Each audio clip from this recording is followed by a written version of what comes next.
Hi, Matt Lloyd here for Blender from Zero with another beginner quick tip. Here we have our product render. Look, there's nothing much to it, right? As with everything in 3D though, there's more than you might think. This model, by the way, is from one of my favorite sources of 3D assets, Polyhaven. It's chock full of HDRIs, textures, and some quite unusual models. Another terrific resource, please do check them out. Now, it so happens that the art directors in this case have decided in their wisdom that the lighting on this bottle is just right, but they don't like all this dark grey stuff in the background, and they're still deciding on a final colour for the floor it's sitting on. They want to be able to play around in, say, Photoshop and try the bottle against loads of different backgrounds. You might say, all right then, for starters, I'll switch this floor off and do a render.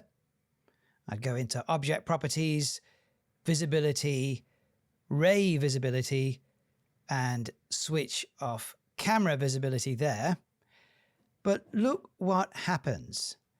We end up with a product sort of just lost in space. Subconsciously, of course, our brains are expecting to see shadows beneath objects if they're sitting on a surface.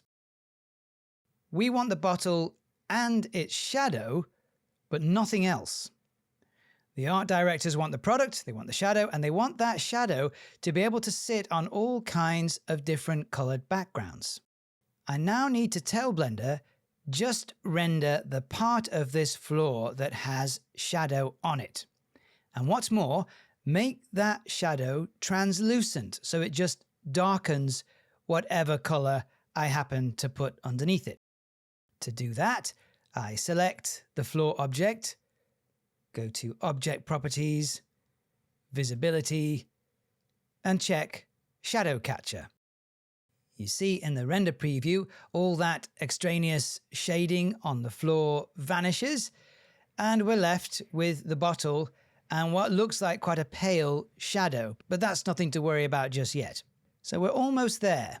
Finally, I'll get rid of the world this bottle is being lit by just going into Render Settings, Film, down here near the bottom, and check Transparent. Now I'll hit F12 to run another render, and up in the image editor, we're looking at the render result, which shows this checkered transparency grid.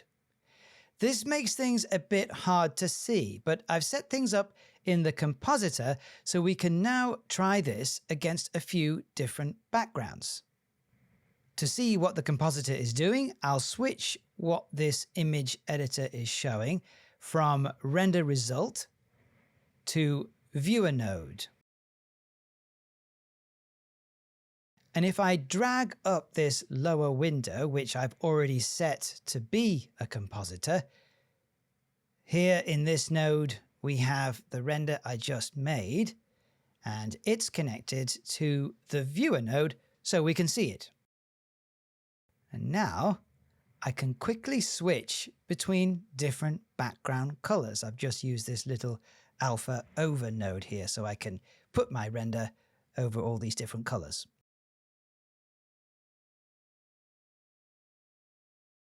That's it for this Blender quick tip. If you're after some comprehensive Blender beginner courses, I've got a few you can check out. Planet Kawai, a free course on this channel. And there are some paid courses on HelloLuxx.com and BlenderMarket.com. Thanks for watching.